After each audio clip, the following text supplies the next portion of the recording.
The wedding dress had cost $4,000. Sarah Calloway knew this because her mother had told her the price 11 times in the 6 months between the engagement and the ceremony, each repetition carrying the specific weight of an investment that was not to be wasted, a number attached not to fabric and lace and hand-sewn beading, but to a decision, a future, a version of Sarah's life that her mother had been constructing since before Sarah had been old enough to have preferences about her own. The dress was ivory. It had a cathedral train that required 2 people to carry it, and a bodice so structured it functioned as its own kind of architecture, holding her upright, holding her in the shape the occasion required. She had tried it on 4 times in the fitting process, and each time she had looked in the mirror and seen someone who looked exactly like a bride, and nothing at all like herself. She had not said this out loud. She had said, "It's beautiful." She had said, "I love it." She had turned in the careful way the seamstress directed and held still while pins were adjusted, and she had looked at her mother's face in the mirror behind her, at the specific quality of satisfaction there, the relief of a plan coming together, and she had understood very clearly that the feeling in her own chest, the hollow, pressing, breathless feeling that had been there since the night Daniel slid the ring onto her finger in front of his entire family, and she had smiled until her face ached, was not something she was permitted to speak about. That had been the arrangement. Not spoken, not agreed to. Simply assumed, the way the most binding arrangements always were. Daniel Marsh was by every measurable standard an excellent choice. His family had money, old money, the kind that didn't need to announce itself because it had been present long enough to simply become part of the landscape. He was handsome in the uncomplicated way of someone who had always been handsome and had never had to develop anything else as compensation. He was not cruel. This was something Sarah had spent considerable effort appreciating. He was not cruel. He was not violent. He had never once raised his voice to her in 2 years of dating and 11 months of engagement. He was simply not someone she loved. She had tried to love him. She had approached the project of loving Daniel Marsh the way she approached most things, methodically and with genuine intent, looking for the specific combination of qualities that would unlock the feeling she understood she was supposed to have. She had found things to admire. His certainty, his ease in rooms full of people, the way he navigated the social world they inhabited with the comfortable authority of someone for whom it had always been navigated toward rather than away from. She had not found love. She had found instead a growing, quiet conviction, arriving one ordinary Tuesday like an invoice that had been delayed in the mail, that she was about to make a permanent decision based on someone else's understanding of what her life should be. The conviction had arrived in October. The wedding was in March. She had done nothing with the conviction except carry it, and it had grown heavier every week, and by the morning of the wedding it was the most substantial thing in the room, heavier than the dress on its padded hanger, heavier than her mother's careful happiness, heavier than the flowers delivered at 7 in ivory and white, heavier than the envelope on her vanity that contained the vows she had written and rewritten 6 times, and still didn't believe. She put on the dress. She let her mother fasten the 43 buttons up the back. She sat still while her hair was arranged, and her face was made into a more polished version of itself. She held her bouquet, and she looked in the mirror, and the hollow pressing feeling filled the entire room until she could barely breathe inside it. Downstairs, a car was waiting. Outside, the city was doing what March cities did cold, provisional, the sky the non-committal gray of a season that hadn't decided yet. The river was visible from the window. The old river, the one that ran along the eastern edge of the historic district before it turned south toward the lower city, wide and dark. The kind of river that looked like it had been there before the city was built around it and would be there after. She looked at the river, and she thought about the vows on the vanity and the 43 buttons she would never be able to undo herself, and the hollow in her chest that she had been carrying since October. The car horn sounded from the street below. Sarah Calloway picked up her dress with both hands, walked out of the bedroom, down the back stairs, through the kitchen, and out the service entrance of the building that her mother had rented for the bridal preparations. And she ran. She didn't have a plan. This was the thing that would strike her later, looking back, as both the most reckless and the most honest thing about what she did. She was 26 years old, and she had spent 26 years having a plan, or rather having her mother's plan, and when she walked out of that building into the March cold in $4,000 of ivory silk, she had nothing except the dress on her body and the particular clarity that arrives when the pressure of a contained feeling finally exceeds the container. She walked fast. Then, she ran. The cathedral train was impossible to run in properly. She gathered it in both arms, holding it against her chest like a bundle of laundry, the beaded hem dragging over wet pavement wherever she couldn't hold it high enough, and she ran east toward the river, because east was away from the venue and away from the car, and away from the receiving hall full of flowers and Daniel's family and her mother's careful investment in this particular future. The streets in the historic district were still cobblestone, and cobblestone in March in heeled shoes was not a forgiving surface. She lost one shoe in the second block and didn't stop to retrieve it. She lost the other one at the corner where the road dropped toward the river path, and she kept going in bare feet on cold, wet stone, the train beginning to come loose from where she'd pinned it for the walk, beginning to trail behind her properly now, white against gray pavement, the most visible person in the city. She heard a car behind her. She didn't look back. She turned off the main road onto the river path, the narrow walkway that ran along the eastern bank, the wrought iron railing between the path and the water, the river below it very black and very cold in the March morning light. She stopped at the railing. Her breath came hard. Her feet were numb on the cold stone. The dress was soaked at the hem, heavy with the wet, and her hair had come partially down from its careful arrangement, and her hands on the railing were shaking, and for the first time since she'd left the building, she allowed herself to fully feel what she was feeling, which was not triumph, not freedom, not the clean, uncomplicated relief she'd imagined. It was terror, not of Daniel, not of the wedding.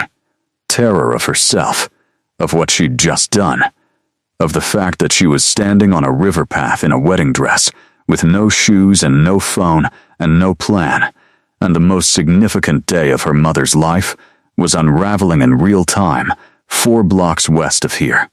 And underneath the terror, somewhere deeper, quieter, so small she almost missed it, something that felt like the first honest breath she'd taken in 11 months. She gripped the railing and looked at the river. The water was black the way deep rivers were black in winter, not the absence of color, but the presence of depth, the dark that came from coldness and age, and the specific opacity of water that had been running through stone channels since before the city above it was imagined. It moved fast. She could see the current even from the path above, the subtle muscular movement of water that had somewhere to be and was getting there regardless. She heard footsteps on the path behind her. Fast, male, more than one person. She looked back. 2 men in formal suits, moving quickly along the river path toward her. Daniel's people, she recognized the elder one, the family's estate manager. She'd met him at 3 separate dinners. They'd found her. She looked at the river. She looked at the men approaching. She thought about the 43 buttons and the vows she hadn't believed, and the hollow in her chest and her mother's investment, and the ring on her finger that she had never once looked at without feeling something she could only describe as wrong. She climbed the railing. Later she would tell people, the few people she eventually told, that she had not intended to jump, that she had climbed the railing as a gesture, a demonstration to make the men stop approaching, that she had not actually planned to go into the water. She was never entirely sure this was true. What was true was that the stone path was wet, and her bare feet had no grip, and when the older man lunged forward to grab her arm, he caught the dress instead, and the dress pulled, and the railing was slick, and the March morning tipped sideways, and then there was nothing beneath her except cold air, and then there was nothing beneath her at all. The river hit her like a wall. The cold was so absolute and so total that it wasn't cold in the way cold usually presented itself. Not a sensation so much as a system failure. Her body's entire processing capacity rerouting to deal with the water that was inside her dress and in her hair, and filling the space between the beaded fabric and her skin with liquid ice. The current took her immediately. She had been a competent swimmer in a pool, in warm water, in a swimsuit. She was none of those things now. She went under. The dress was the problem. $4,000 of ivory silk and structure, and 43 buttons, and a cathedral train was now wrapped around her legs, around her arms, heavy and clinging, and the current was strong and the water was very dark, and she could not find the surface with any reliability. She found it twice, gasping, lost it again. She stopped fighting the dress. She stopped fighting the current. The river had her, and the river was not negotiating, and she had about enough coherent thought remaining to register that this was an extremely poor outcome for a person who had left a wedding in order to start living honestly, before the dark water pulled her under one final time. Something hit the water near her. Not near. With her, something entered the water beside her, and the current changed, displaced, and then something that was not the river had her, had both arms, was pulling upward with a force that the current couldn't argue with, that the dress couldn't argue with, that the cold and the dark had no framework to resist. She came out of the water. Air. She took it in great ragged pulls, the kind of breathing that was less choice than reflex, her body overriding everything in favor of oxygen. She was being held. She registered this distantly, held above the surface of the water by something that had both arms around her from behind, moving toward the bank with the unhurried power of something that was not impaired by cold or current or the considerable dead weight of a waterlogged cathedral train wedding dress. The bank came up. Stone steps. She felt them under her feet, water pouring off everything. She was set down on the lower landing of the river stairs, the kind of steps built into the old stone retaining wall for the use of the old city's river trade, rarely used now, slick with winter moss. She coughed for a long time. Then she sat on the cold steps and breathed and shook and looked at the river she had just come out of. Then she looked at what had pulled her out of it. He was crouching at the edge of the landing, one step above her, looking at her with the particular focused intensity of someone assessing whether a rescued person was going to require further intervention. He was tall. She could see this, even with him crouching, genuinely tall, long-limbed, the kind of proportions that were slightly outside the normal range. He had dark hair, soaking wet now, falling past his collar, pushed back from his face with one hand. His skin was pale in the early morning light. Not the pallor of cold, she was pale with cold, and it looked entirely different, but the pallor of something that simply ran differently than human skin. His eyes were dark, very dark. The specific darkness of deep water in a confined space. Not black, but something adjacent to it, and they were watching her with a clarity and steadiness that she could feel as a physical thing, a quality of being seen that was more complete than she was used to. He was soaking wet, and he was not shivering. The water poured off his clothes, dark clothes, good ones, the kind of clothes that belonged at a different kind of event than an emergency river extraction, and made rivers of their own on the stone steps around him, and he was completely, entirely still. "Are you injured?" he said. His voice was low and measured, not cold, precise, the way a very composed person was precise when composure was required. She ran a comprehensive internal inventory. Physically, thoroughly soaked, feet completely numb, the beginnings of true cold setting into her core, no specific pain beyond the general violence of the river. The dress was destroyed. She thought about this, and found she felt nothing about it. $4,000 of ivory silk, ruined, and she felt exactly nothing. "No," she said. Her voice came out rougher than she expected, scraped by river water and cold air. He looked at her for another moment.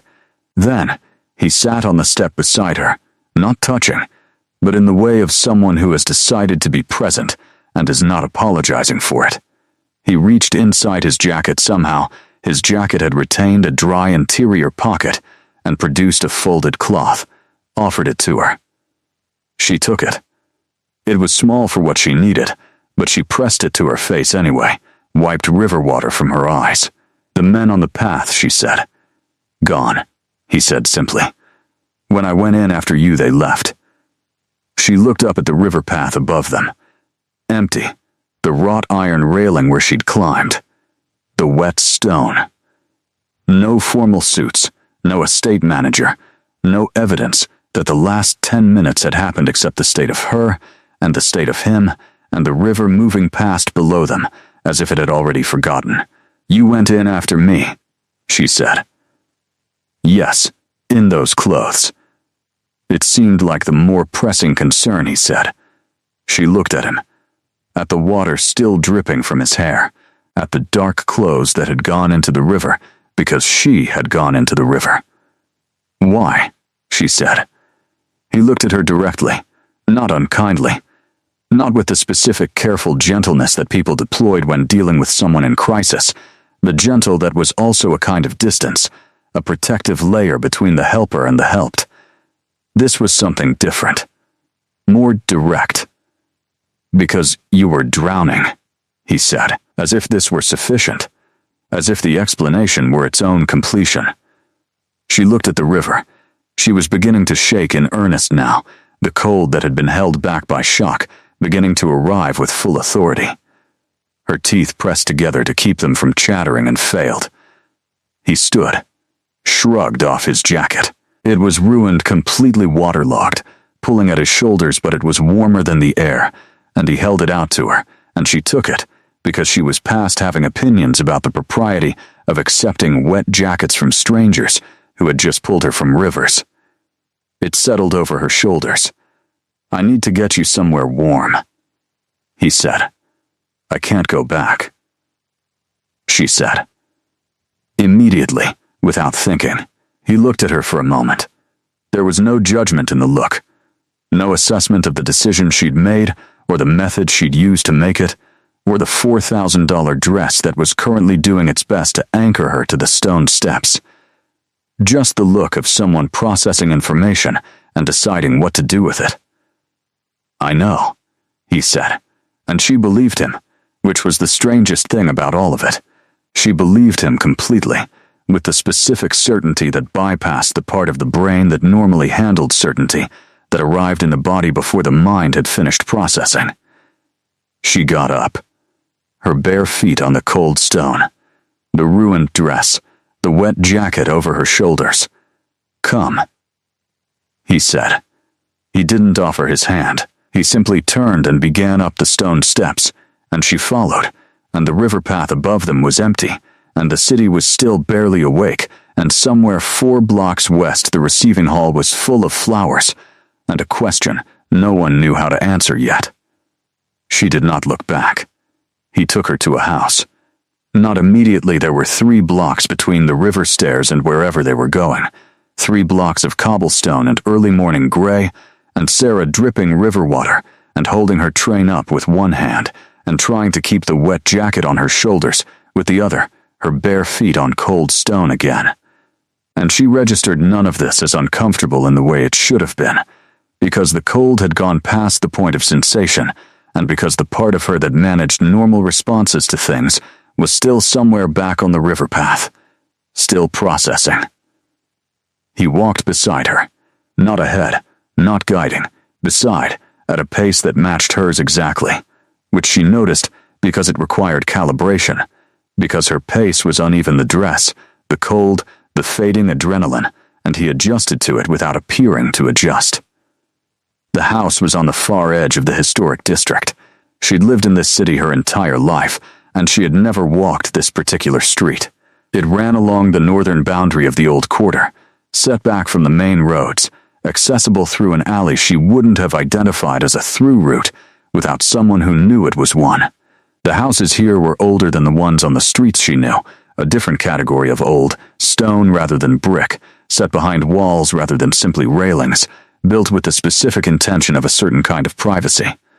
His was the last one on the row. The gate opened when he touched it, not with a key, just a touch, his hand on the iron and the mechanism releasing, and she filed this in the part of her that was still collecting information, the part that hadn't stopped working even when the rest of her was underwater. The garden inside was dark with early spring bare structured plantings, the kind that would be extraordinary later and were only themselves now, all architecture and bare branch. The front door opened before they reached it. A woman in the doorway. Dark hair, composed expression, pale complexion.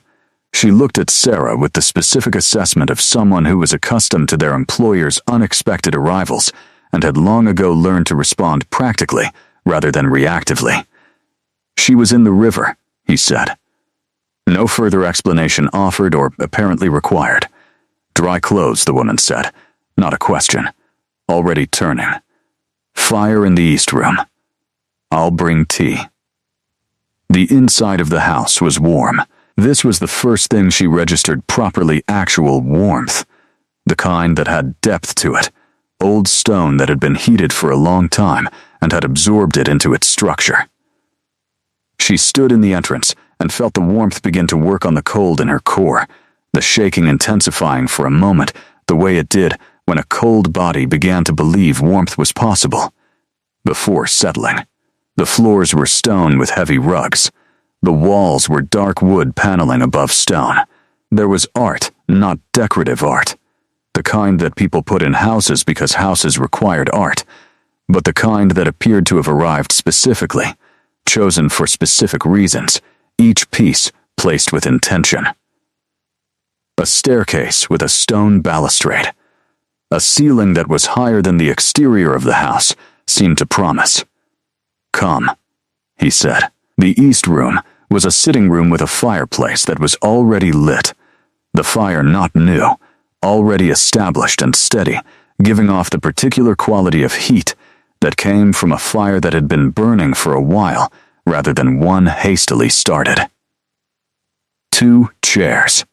A small table between them, bookshelves on the wall not covered in books but interspersed with them, objects and books together, the collection of a person who read and also moved through the world acquiring things. She stood in the middle of the room, and water dripped from the hem of her dress onto the stone floor. I'll get dry clothes, he said, and then you're going to tell me what happened. She looked at him. He said it plainly. Not an interrogation. Not the solicitous, careful tone of someone managing a fragile situation. Just a straightforward statement of what was going to happen next, offered in the same register he'd used to tell her the men on the path were gone. You pulled me out of a river, she said. You don't owe me an explanation. No, he said. But I'd like one. He left the room. She stood by the fire and felt the warmth move up her body from the floor and thought about the vows on her vanity and the ring on her finger. Still there. She looked at it. Still there. And the hollow in her chest that had been there since October. The woman appeared with dry clothes, not formal, not elaborate. A soft, dark shirt and trousers that were too long for Sarah, but that were warm and clean and entirely welcome. She also brought a towel and disappeared with the tact of someone who understood that what was required was a door closing. Sarah changed. The dress came off with difficulty, 43 buttons defeating her, until she remembered that she could simply pull, that it didn't matter anymore, that the dress's structural integrity was no longer any concern of hers, and she pulled, and buttons scattered on the stone floor, and the ivory silk dropped in a heap around her feet, and she stepped out of it and stood for a moment looking at it. $4,000. 43 buttons. 6 months of her mother's investment. She left it on the floor and put on the dry clothes and sat in the chair nearest the fire. He came back. He'd changed as well, dry now, dark clothes again, the formality of the earlier ones replaced with something quieter. He sat across from her. The woman brought tea and set it between them and left without commentary. You're not going to ask why I was in a river in a wedding dress, Sarah said, I thought I'd let you decide how much of it to tell me, he said. She looked at the fire, at the tea, at her own hands, warming slowly, the ring on her left hand catching the firelight. She told him. Not all of it, not the whole weight of it, but enough. The engagement, the hollow feeling. October, the vows she'd rewritten 6 times, the dress and the buttons and the 43 and the car waiting outside, and the moment when she'd understood, with a completeness that didn't allow for negotiation, that she could not go through with it. He listened the way very few people listened, without waiting for his turn to speak, without preparing his response while she was still talking, with the specific quality of attention that felt like being read carefully, slowly, by someone who understood that rushing would miss something. When she finished, the fire had settled lower in the grate. "You're not wearing the ring anymore," he said. She looked at her hand. She'd taken it off at some point while she was talking. It sat on the table beside her tea. She hadn't noticed removing it. "No," she said. He looked at the ring on the table. Then, at her. "You jumped into a river to get out," he said. "Not the most efficient exit." "I didn't plan it," she said. "I know," he said. "Planning would have involved shoes." She looked at him. He looked back. Something in his expression, not a smile exactly, something more controlled than a smile, something that lived adjacent to amusement the way his features lived adjacent to the expected range of human expression, slightly outside it, slightly more precise. "What's your name?" she said. "Riven," he said. "Riven Ashvale." She held that, filed it. "Sarah," she said. "Calloway." "I know," he said. "The ring. The engraving." Of course, she'd forgotten the ring had her name on the inside, a detail Daniel had arranged without consulting her, one of the many small arrangements that had been made in her name without her input. "I can't go home," she said. "Not today."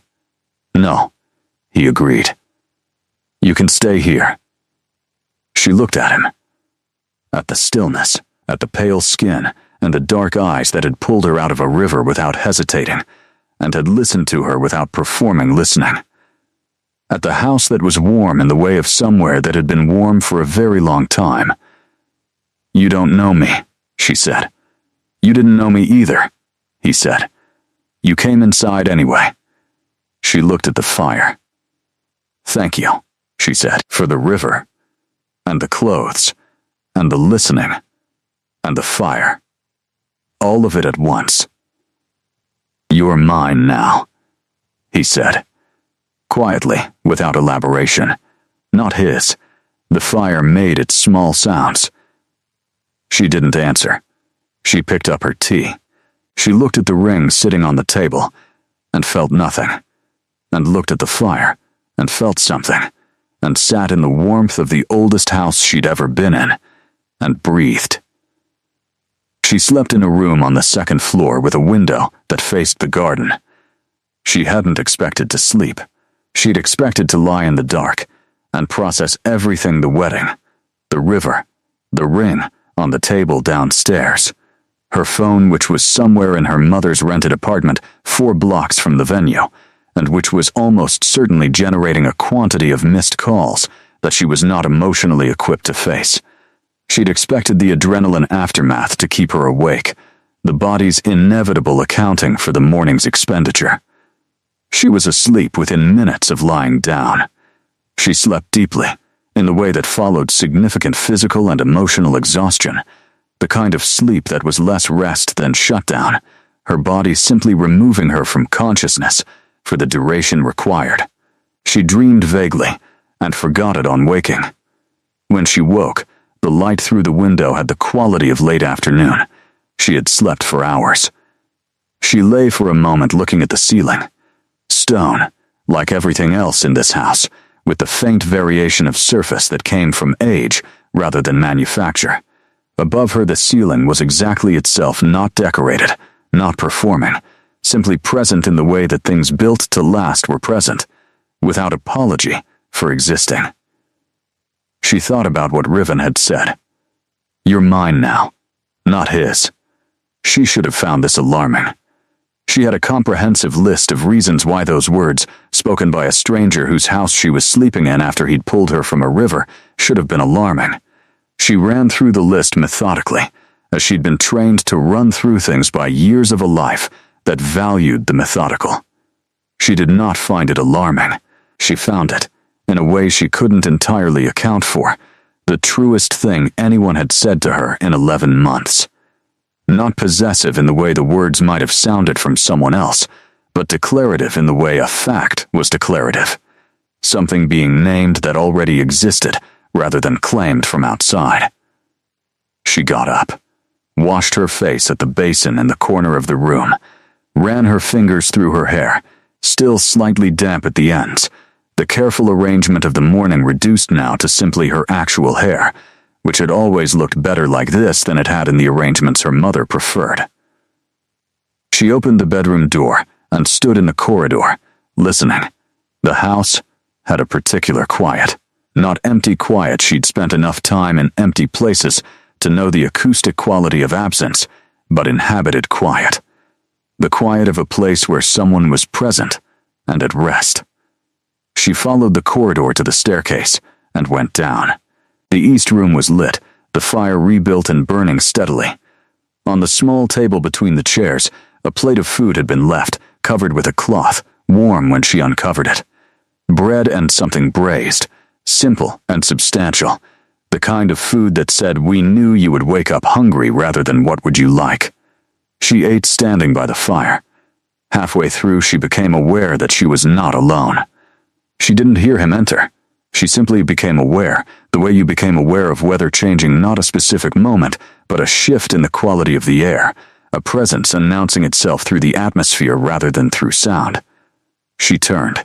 Riven was in the doorway, leaning against the frame, arms loosely crossed, watching her eat with an expression she was beginning to learn to read, the specific arrangement of his features that indicated he was paying attention and not bothering to conceal it. "You slept," he said. "I did." She looked at the plate. Someone left food. "Vera," he said. She anticipated. She's good at that. She's had time to learn. She looked at him. At the words that kept arriving in that way, the implications left open rather than closed, the phrasing that suggested more than it stated and expected her to notice. She noticed.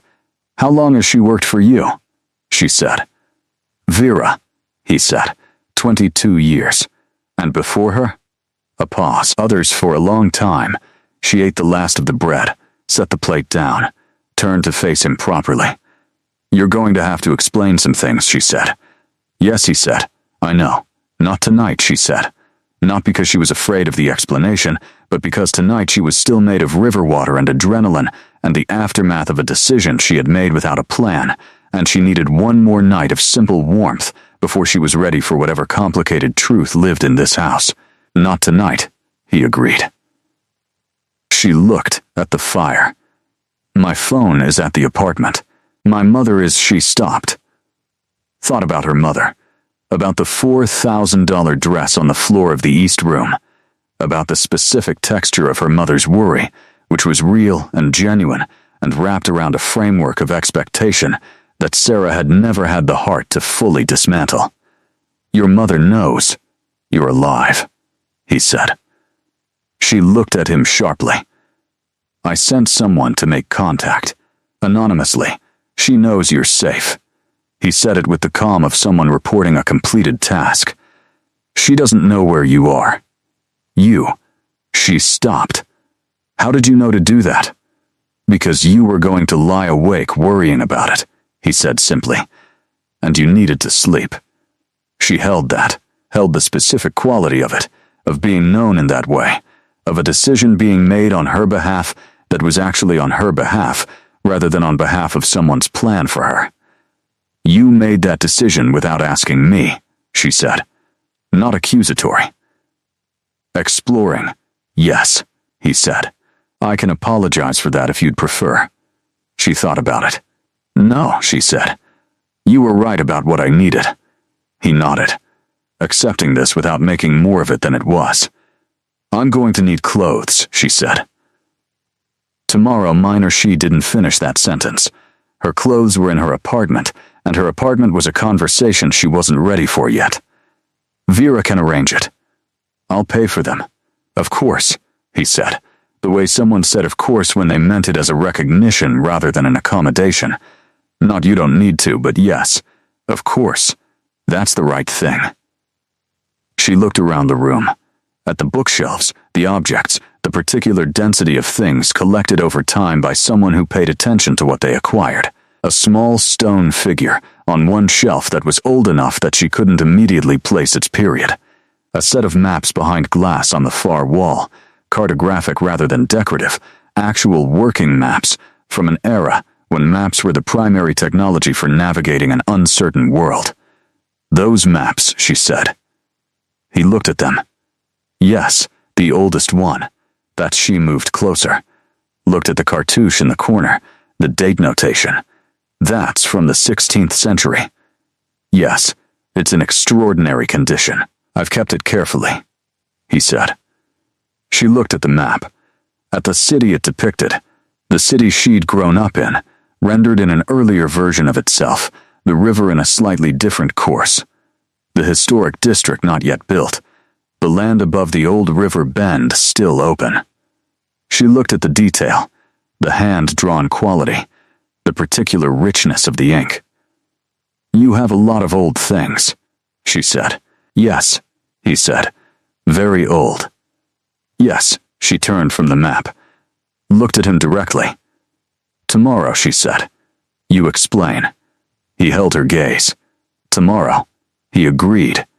She went back to the fire, sat in the chair that had become her chair in the 6 hours she'd been in this house. Tucked her feet beneath her. The borrowed clothes were soft against her skin. The fire was warm. The house held its deep quiet around her. She thought about the ring on the table. She'd pick it up tomorrow and figure out what to do with it. Tonight it could stay where it was a removed thing, sitting quietly, no longer part of her story. She thought about your mine now, not his.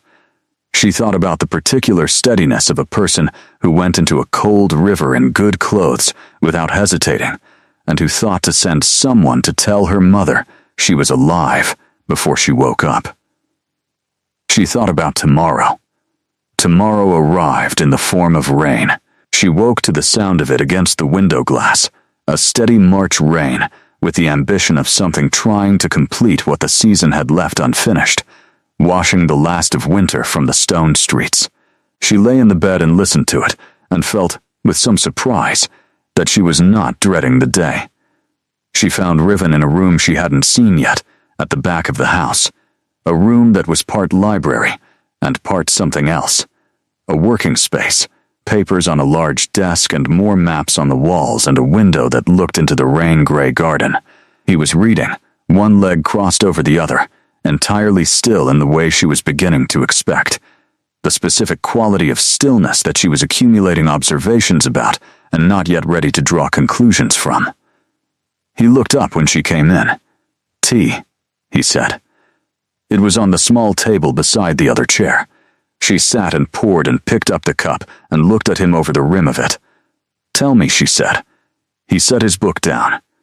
He told her the way she suspected he told most things in order, with precision, without performing either casualness or gravity, simply giving her the information with the expectation that she would handle it according to her own capacity. He was old. This was the first thing, and it was the thing around which everything else organized itself. Old in a way that the word old didn't properly contain, in a way that required her to temporarily suspend her framework for what old meant and construct a new one. Not centuries. Longer than centuries.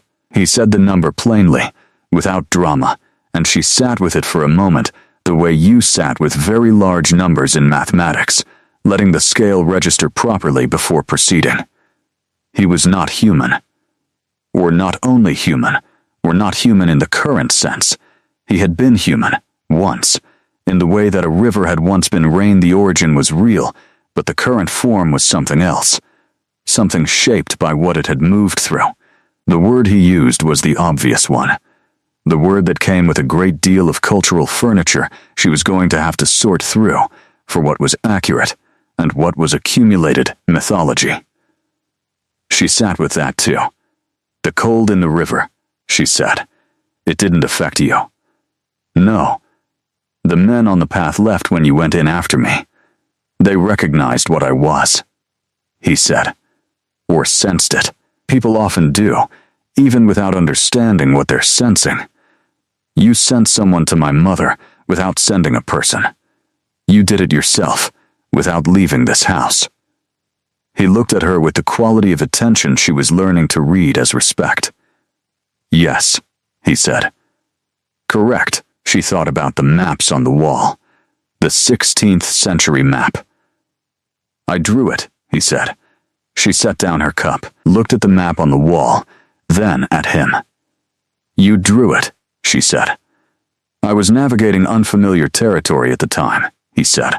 I found it useful to make records. She processed this. She noted with a certain detachment, not frightened. She was alert, she was running at a higher processing capacity than usual, she was doing the particular work of revising her framework for reality in real time, which was demanding but not frightening. What do you want from me? She said. Directly, because it was the direct question, and she had spent 11 months not asking direct questions, and she was done with that. He held her gaze. Nothing that isn't freely given, he said.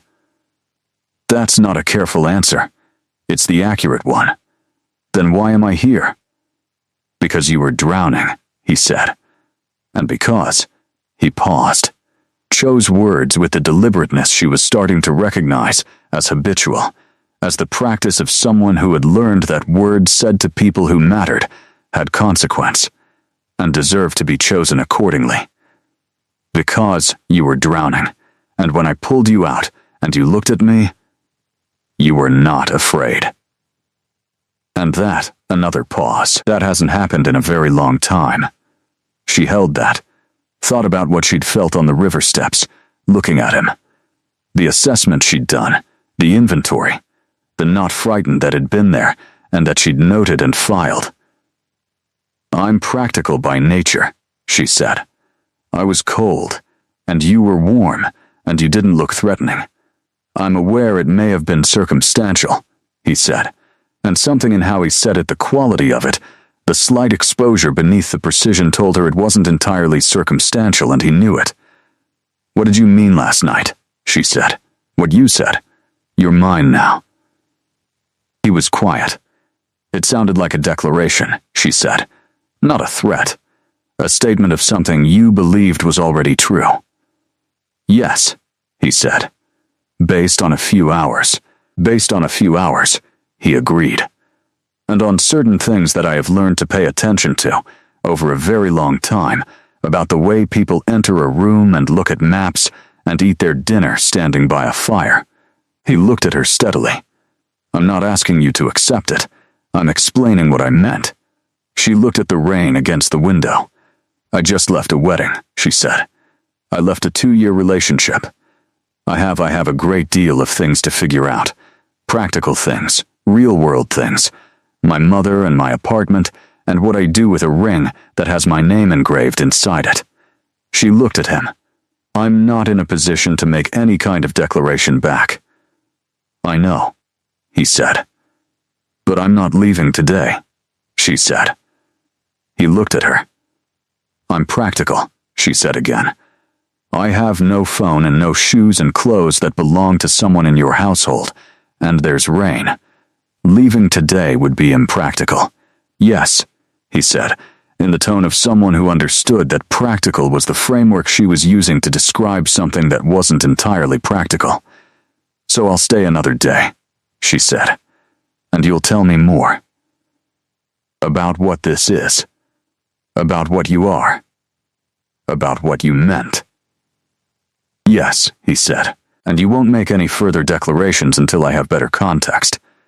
Agreed, he said. And then, very slightly, you can keep the clothes. She looked at him.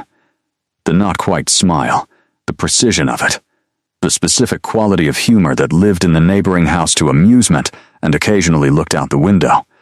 She picked up her tea. One more day. Then she'd figure out the rest. One more day became 4. She called her mother on the second day.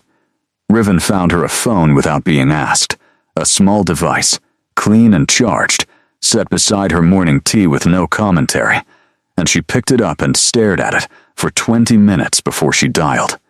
The conversation was exactly as difficult as she'd known it would be, and easier in one specific way she hadn't anticipated, which was that she was no longer afraid of her mother's disappointment.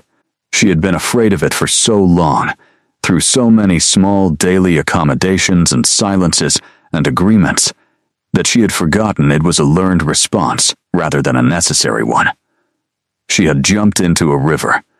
Her mother's disappointment, arriving down a phone line from a rented apartment 4 blocks from a receiving hall full of wilting flowers, was something she could hold without being crushed by it. She was not unkind. She was honest, which was different from unkind even when it felt similar on arrival. She told her mother that she was safe, that she was sorry for the manner of her exit, that she understood the practical complications she'd created, and that she could not have done differently. Her mother cried. Sarah held the phone and let her mother's grief be what it was, which was real, which deserved space, which was not Sarah's responsibility to resolve. She told her she would call again tomorrow. She meant it. When she ended the call, she sat for a long time with the phone in her hands, looking at the rain-washed garden through the window. "How was it?" Riven said from the doorway. "Hard," she said. "Right," he nodded. Came no further into the room. He had a quality that she was accumulating observations about the ability to be present without crowding, to offer company without requiring response, to inhabit the same space as her without creating pressure in it. She had spent 2 years with someone who crowded every room he was in, not aggressively, not consciously, simply through the sheer certainty of himself, the way Daniel's presence always seemed to reduce the available oxygen slightly, to make Sarah smaller without trying. This was different. On the third day, she asked to see more of the house. He showed her. It was larger than she'd understood from the entrance and the east room and the library. There were rooms she hadn't seen, corridors that extended further than the exterior suggested, the particular architectural quality of very old buildings that had been added to and adapted across centuries by people with different needs, but the same basic structure to work with. She understood, moving through it, that it had been a different kind of building at some point, something larger. Something with a different relationship to the street, reduced over time to something that fit the current city's expectations, while retaining its interior complexity. There were rooms full of things. Not a hoarder's chaos organized, considered, the accumulation of a person who moved through the world and kept what mattered. She asked about specific things, and he answered, and the answers contained centuries that she was learning to hear without flinching. A chair from the 17th century that he'd been given by a man he'd known for 40 years before the man died. A painting by someone whose name she recognized from art history, painted in a year when Riven had apparently been in that city for other reasons. "You knew him," she said, looking at the painting. "The painter." "Briefly," he said. He painted fast and thought slowly. We argued about whether those tendencies were in conflict. "Who won the argument?" "He did," Riven said. "He was right. Moving fast is only a problem if it takes you somewhere you shouldn't be." She looked at him, at the specific way he'd said it. "Is that what you thought about this morning?" She said. "When you went into the river after me, I thought you were drowning," he said. There wasn't much else. She turned back to the painting. "What did you think afterward?"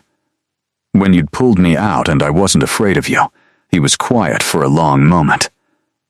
"That something had changed," he said. "That the quality of the morning was different than it had been before." She looked at the painting, at the confident brushwork, the speed and accuracy of it. On the 4th day, Daniel came. She heard the knock at the front gate from the library, where she was reading Riven's collection, working her way along a shelf with the specific, focused pleasure of someone who had been given access to something extraordinary and was approaching it systematically. She heard the knock, and she heard Vera's footsteps, and she heard the brief exchange at the gate, the words too low to make out, but the tone clear enough.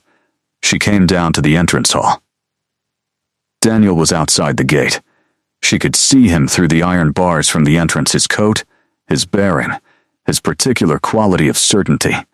A man who had spent his entire life moving through the world as if it had been arranged for his passage. He was not angry. She noted this. He looked controlled and slightly bewildered, and as if the bewilderment was an insult he hadn't expected. Riven appeared beside her. She hadn't heard him come. He was simply there, beside her, slightly behind, close enough that she was aware of his presence without being crowded by it. "Do you want to speak to him?" he said quietly. She looked at Daniel through the gate, at the ring that was still on the table in the East Room, a question she hadn't answered yet, at the man she had spent 2 years trying to love and had not succeeded. "No," she said. Riven looked at Vera. A slight movement of his head. Vera turned back to the gate, said something to Daniel, and Daniel's expression shifted, not anger, something closer to recalibration, the face of someone updating a map that had turned out to be wrong. He left. She stood in the entrance hall for a moment after he'd gone. "He'll come back," she said. "Probably," Riven agreed. "I'll need to speak to him eventually. It's the right thing to do." "Yes, not today." "No," he said. "Not today." She turned from the entrance, went back toward the library. "I'll need to get my things from the apartment," she said as she walked. "Eventually, my books. My work, I work from home. I do translation work, literary translation. I need my computer and my notes." She was talking practically, because practical was the structure she was using to navigate the fact that she had been in this house for 4 days and was not thinking about leaving it. "Of course," he said. "When you're ready." She stopped at the library door, turned. "I'm going to stay a little longer," she said. He looked at her. "Practically," she said. "My apartment situation is there are complications, and it's easier to handle the Daniel situation from neutral ground, and I'm not finished with the shelf." He looked at her with the quality of attention she'd come to understand as his most direct form of communication. "Of course," he said. "So," she said, "I'll stay." "Yes," he said. "You'll stay." She went back to the shelf, found her page, read. Outside the rain had stopped, and the garden was doing what gardens did after rain, drinking it in, making use of it, converting the water into the slow green business of becoming. She got her things on a Thursday. Not all of them. The apartment wasn't resolved yet. The lease had 3 months left on it and she'd paid it, and she wasn't going to walk away from a paid lease. She told herself this firmly, and believed it with about 60% of her available conviction. But her laptop, her translation notes, the 3 boxes of books that constituted her working library, her clothes, which Vera had offered to collect, and which Sarah had insisted on collecting herself, because there were things she needed to see with her own eyes, and her apartment was one of them. It was smaller than she remembered. She stood in the entrance to it on Thursday afternoon and looked at the space she'd lived in for 3 years, the carefully arranged evidence of a life she'd built on the assumption of a trajectory that was now defunct, and she felt not grief exactly, not loss. Something more like the feeling of standing at the end of a path and understanding that the path had been real, had been genuinely traveled, and had ended here at a gate, and that through the gate there was a different direction. She packed methodically, her books first, because books were the primary thing, then her work materials, then her clothes. She moved through the apartment with the focused efficiency of someone who had decided and was implementing the decision without reopening it. On the kitchen table she left the ring, She'd brought it from the East Room in Riven's house that morning, carrying it in her coat pocket, the weight of it small and specific. She'd thought about sending it back through a solicitor, through a formal channel, the correct and proper way. She'd thought about this, and then she'd set it on the kitchen table with a note that said simply, "I'm sorry for the manner of this. I should have told you sooner. The ring is yours to return or keep." She signed her name. She left. She was at the street door with her first box of books when her phone rang. Her own phone, retrieved from the apartment, fully charged now. Daniel, she stood on the step with the box in her arms and looked at his name on the screen. She thought about what she'd told Riven. I'll need to speak to him eventually. It's the right thing to do. She put the box down. She answered. It was not the conversation she'd expected.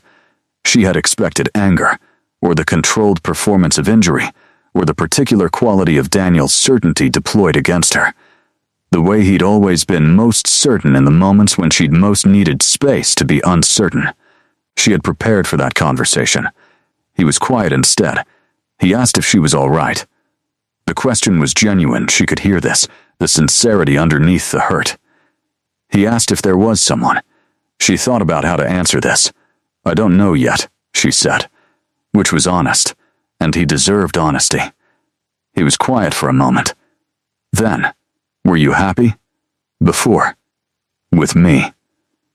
She looked at the street, at the city she'd grown up in, the buildings she knew, the particular quality of afternoon light in March when the clouds broke. "I wasn't unhappy," she said. "I want you to know that's true. But I wasn't myself. I don't think I knew how to be myself and also be what you needed." Another silence. Then, "Okay." Just that. "Okay." The word carrying the weight of someone standing at their own gate, their own path ending, their own recalibration and progress. "I'm sorry," she said. "I know," he said. "Me too." They ended the call. She stood on the step for another moment and felt the clean, difficult settling of a thing completed. Not resolved. The complications of 2 years didn't resolve in a phone call. The practical and emotional work of the unraveling would take time. But completed, in the sense of a seal placed on a letter, the content acknowledged, and its circulation begun. She picked up her box. Went back to loading. Riven had sent a car. She hadn't asked for it. It had appeared at the street door when she'd arrived. A dark car with a quiet driver who loaded the boxes without being asked, and who waited with the patience of someone who did not have questions about the situation. She had stood there and looked at the car and thought about what it was like to be anticipated, to have someone understand what you would need before you knew you needed it, and had gotten into the car without saying anything because there wasn't anything to say. She arrived back at the house on the hill in the late afternoon. Riven was in the garden. She saw him through the gate before she went in, standing near the far wall where something was espaliered against the stone, examining it with the specific focused interest of someone who knew what they were looking at. He was in a dark coat lighter than the one he'd given to her in the river, the weather having decided it was willing to allow March to be something other than hostile, and his dark hair was loose past his collar, and he stood with the particular quality of stillness that no longer surprised her, that she'd learned to read as attention rather than detachment. He looked up. "How was it?" he said. "Done," she said. "Good. Properly done." He nodded, looked back at the wall. She came through the gate, stood beside him, looked at what he was looking at, which appeared to be a vine of some kind, very old, the main trunk of it thick and gnarled against the stone. "What is this?" she said. "Wisteria," he said. "It doesn't flower until late spring, but the structure is." He gestured at the way it was trained along the wall, the decades-long architecture of the growing. "It takes a long time to get the shape right. You have to direct it early and then leave it alone." She looked at the vine. At the old wood of the main trunk, the newer growth layered over it, the whole thing trained along the wall in a form that was both natural and deliberate. "How long have you had this?" she said. The vine itself is 60 years old, he said. I brought it here from another house. It took 3 years to establish itself in the new wall. She thought about the moving of a 60-year-old vine, the patience of it, the commitment to something that required 3 years just to settle. You're good at the long view, she said. I've had to be, he said. She looked at him, at the pale profile, the dark hair, the quality of him in the garden light. I called Daniel, she said. I know, he said. He said it not as surveillance, but as she'd left her door open when she made the call, had known he could hear her, had done this consciously. It's done, she said. Properly, he turned to look at her. Good, he said. And then, quieter, the thing he said once more, the declaration he'd made on the river steps and hadn't repeated since. You're mine now. She looked at him, let herself look at him fully, the way she hadn't let herself look at anything fully in 11 months. The way she'd been practicing here in this house, this garden, this warm room, the practice of looking at things honestly and letting them be what they were.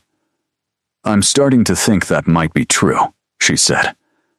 The wisteria vine held its old shape against the stone wall. The garden was quiet around them. The city below the hill was doing what the city always did, indifferent and continuous. And up here the light was going golden, and something was beginning that neither of them was going to hurry. Spring announced itself properly in April.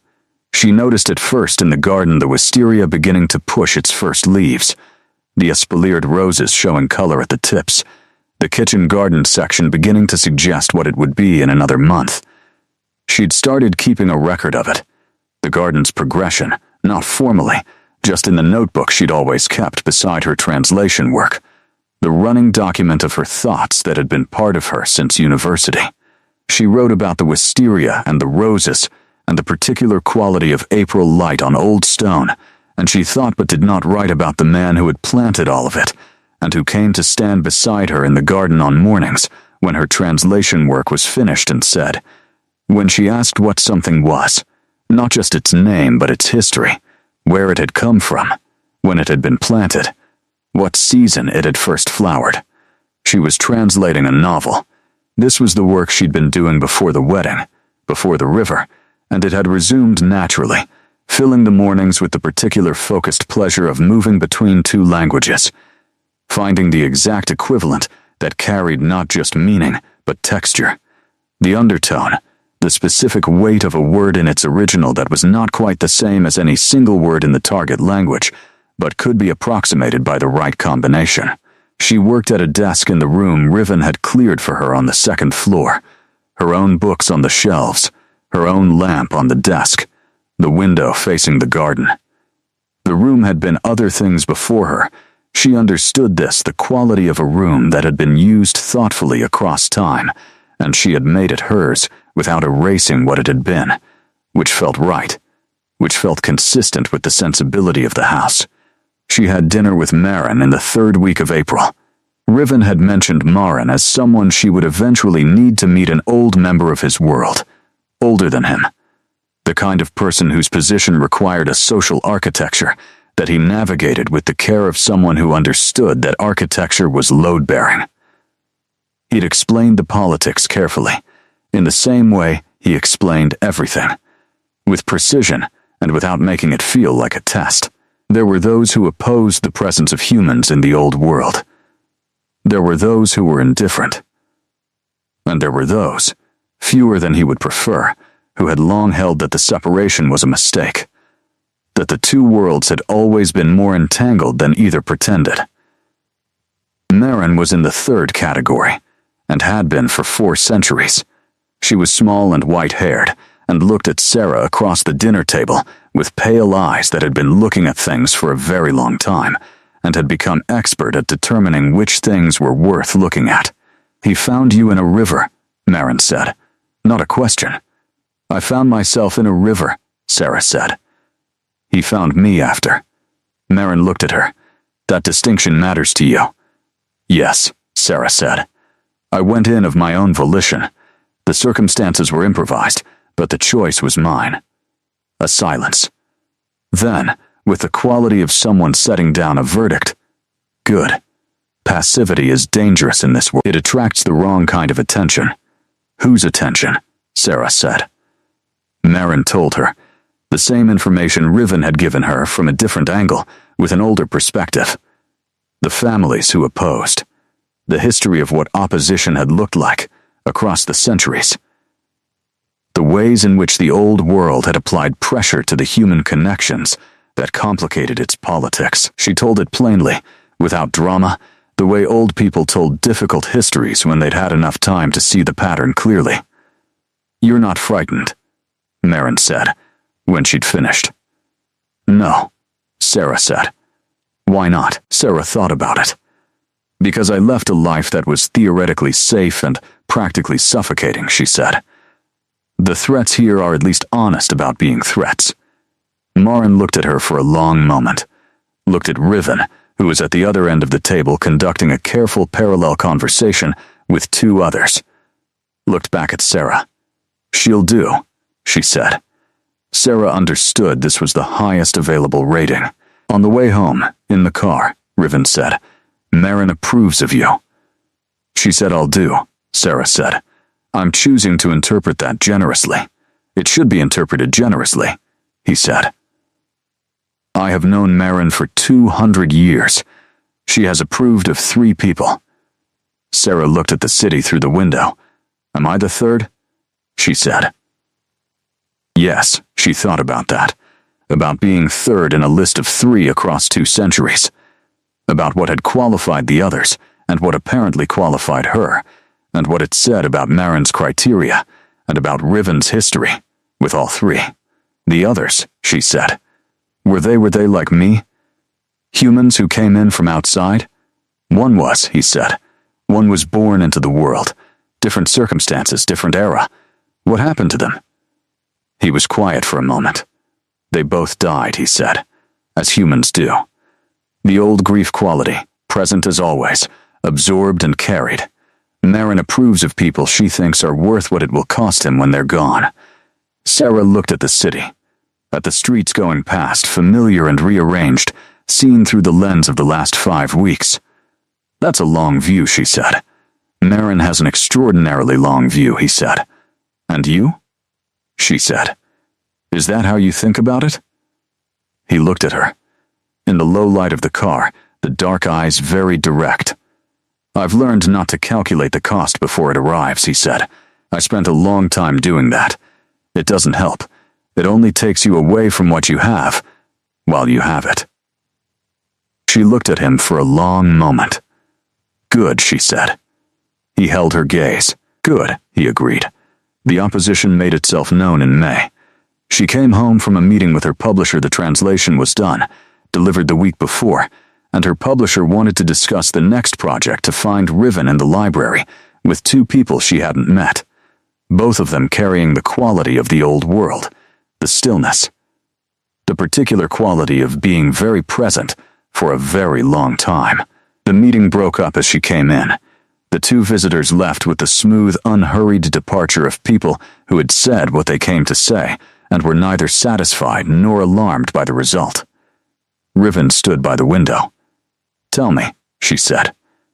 She put her bag on the chair that was her chair and stood in the middle of the room and looked at him. He told her. 2 old families had formally objected to her presence. Not to her personally, the formal objection was structural, directed at the principle of what Riven was doing, the bringing of a human woman into the full access of his world. The objection carried specific language about contamination and exposure and the risks of the kind of entanglement that led to the kind of access she now had.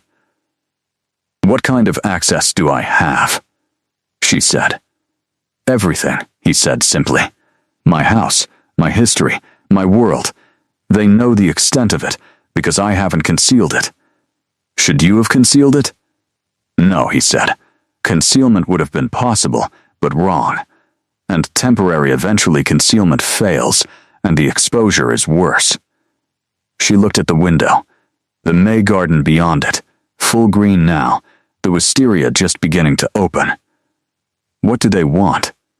she said.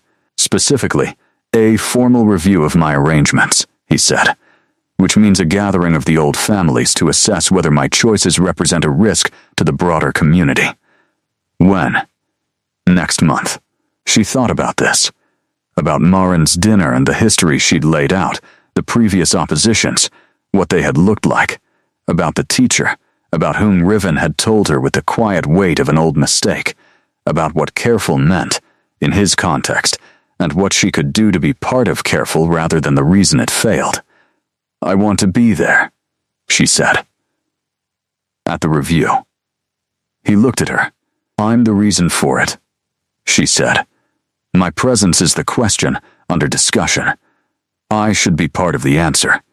It will be hostile," he said. "I've had hostile," she said. "I grew up with a mother who expressed love as pressure. Hostile is something I understand how to navigate." He was quiet. She could see him processing, running through whatever calculations he ran when he was deciding something. "You'd need to understand the specific forms," he said, "the way the old world conducts itself in formal settings, the protocols. Then teach me," she said. "We have a month." He looked at her for a long time. "You're not afraid of them," he said. "No," she said. "I'm practical. I'd rather know what I'm walking into than pretend it doesn't exist." She looked at him. "The teacher," she said. "The woman before. You said you moved too slowly. Didn't anticipate." "Yes," he said. "I'm not her," she said. "I'm not going to be managed away from something I've decided to be part of, but I need to understand what we're actually dealing with." He came away from the window, sat in the chair across from hers, the position of the library, the two chairs, the space between them that had accumulated months of real exchange. "Then sit down," he said. "I'll tell you everything." She sat. He told her. The month that followed was the most concentrated education of her life. He taught her the structures of the old world, the family arrangements, the alliances, the specific histories that made certain relationships load-bearing and certain objections more dangerous than they appeared. She learned the formal protocols, the specific language that carried weight in the old world's meeting rooms, the things you said and the things you didn't say, and the way silence was used as a deliberate tool. She learned which of the families opposing them were primarily ideological, and which were primarily political, and which were using the ideological objection as a vehicle for something else, older grievances, older competitions, things that had nothing to do with her, but that would use her as a convenient occasion. She learned, in the process, more about him. Not through direct questioning. She had learned that direct questioning, while he always answered it, was not the primary route into the parts of him that were most real. She learned through the teaching, through the way he explained things, through the texture of what he chose to explain, and how, through the specific moments when the professional precision softened into something personal, and she could see, briefly, the weight of what he was carrying. He had been doing this alone for a very long time. Not without connection. He had made connections, had loved, had lost. But the specific work of navigating the political architecture of his world, of managing the old families and the old arrangements and the thing he'd built over centuries, the openness, the principle of contact with the human world that had been his alone, and it had cost him in ways he rarely named directly. She began to name them for him. Not intrusively. She simply started when he was explaining something that touched on the cost of it, the years of careful management, the weight of opposition that never fully resolved, saying what she observed.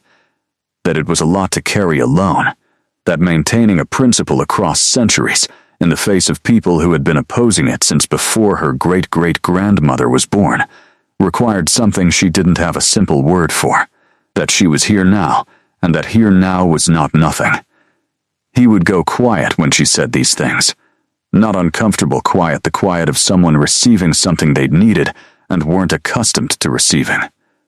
On the last evening before the review, they were in the library, both reading, the familiar quiet of the room around them, and she looked up from her book and found him watching her, with an expression she hadn't seen on him before. Not the stillness, not the attention. something more open than both of those, something that had set down whatever usually kept it careful. "What?" she said.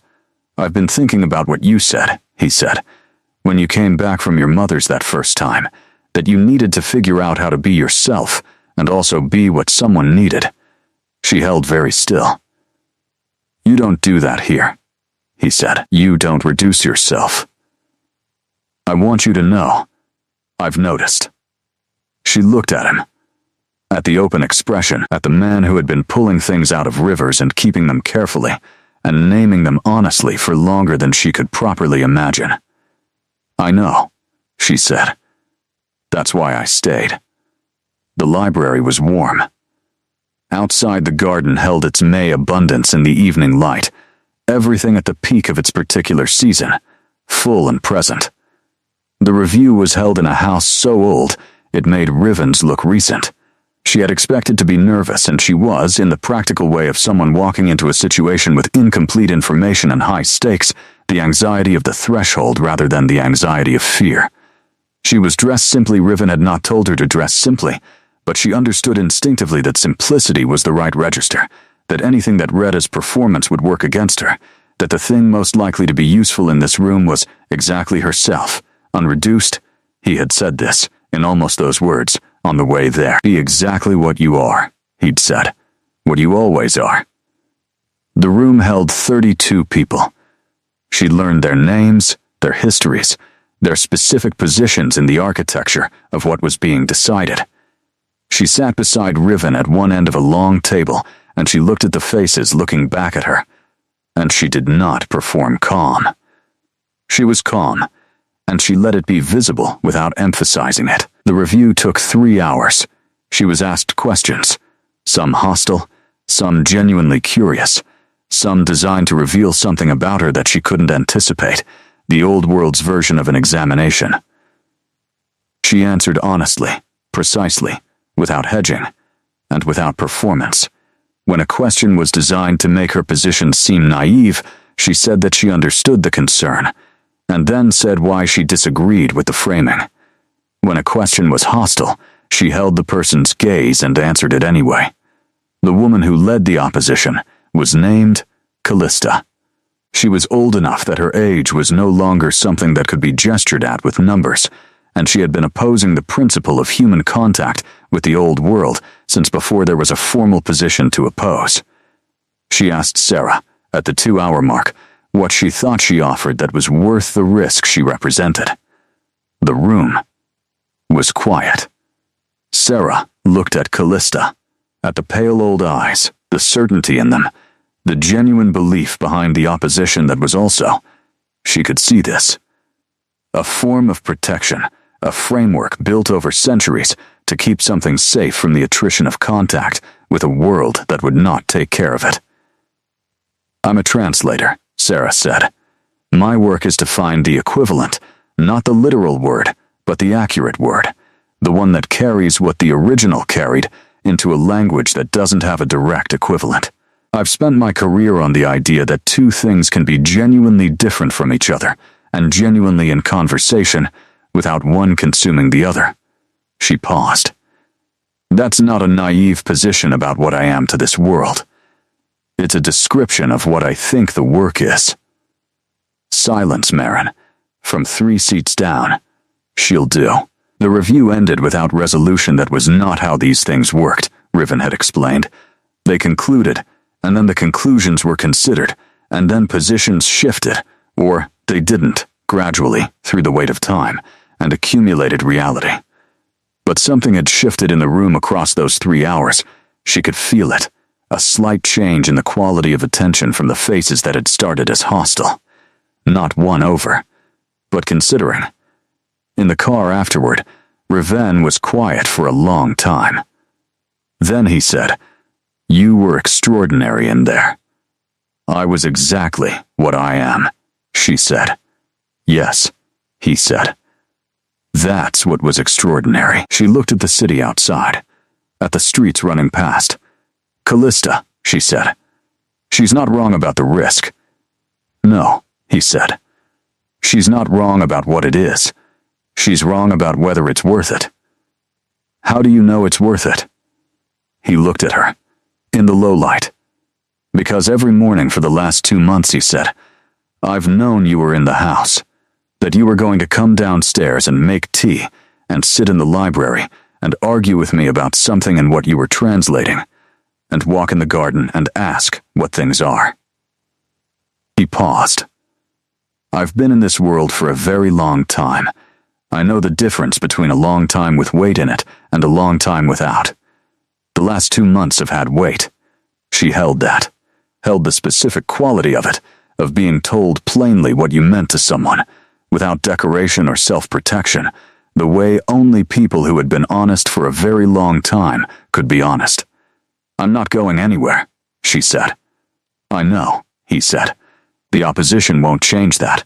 I know, he said again. She looked at him. You're mine now, she said.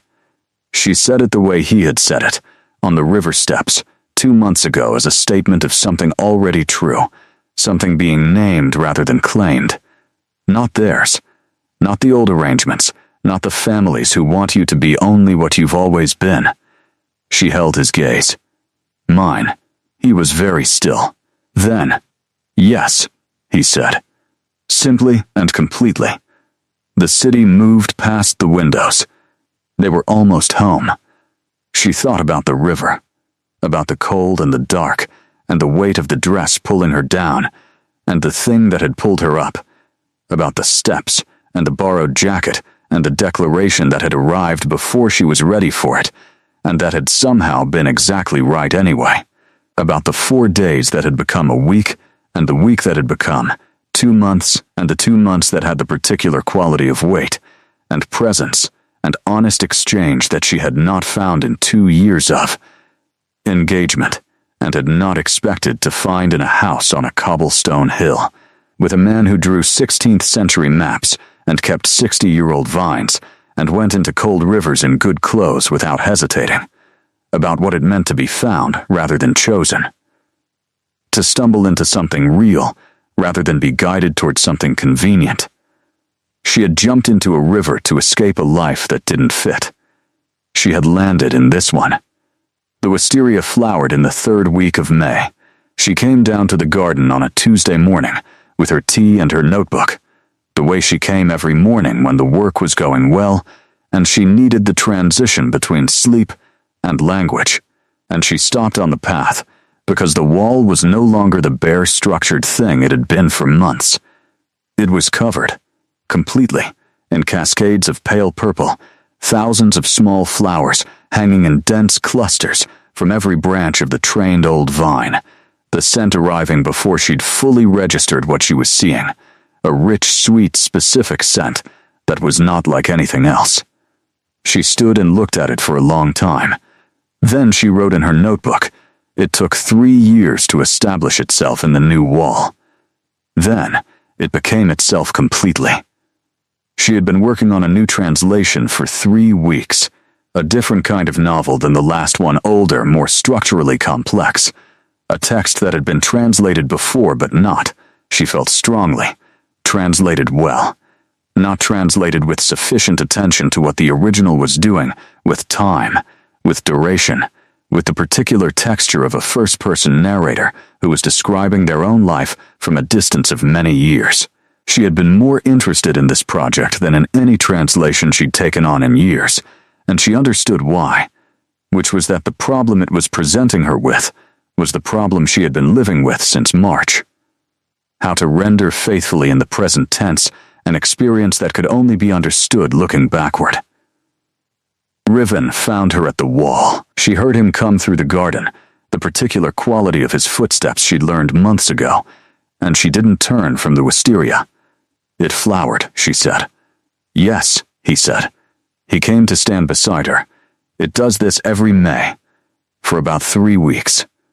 What happens after? It goes back to being a vine, he said. The structure remains. Next year it flowers again. She looked at the cascades of pale purple, at the density of it, the accumulated growth of 60 years expressing itself for 3 weeks in May.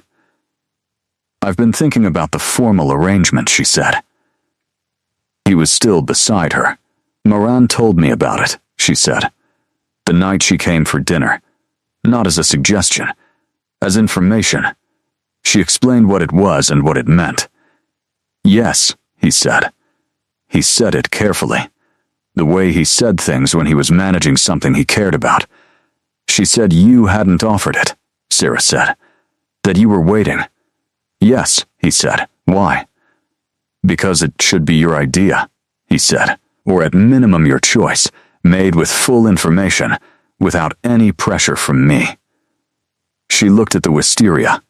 I want it, she said. The formal arrangement. He was quiet. Not because of the review, she said.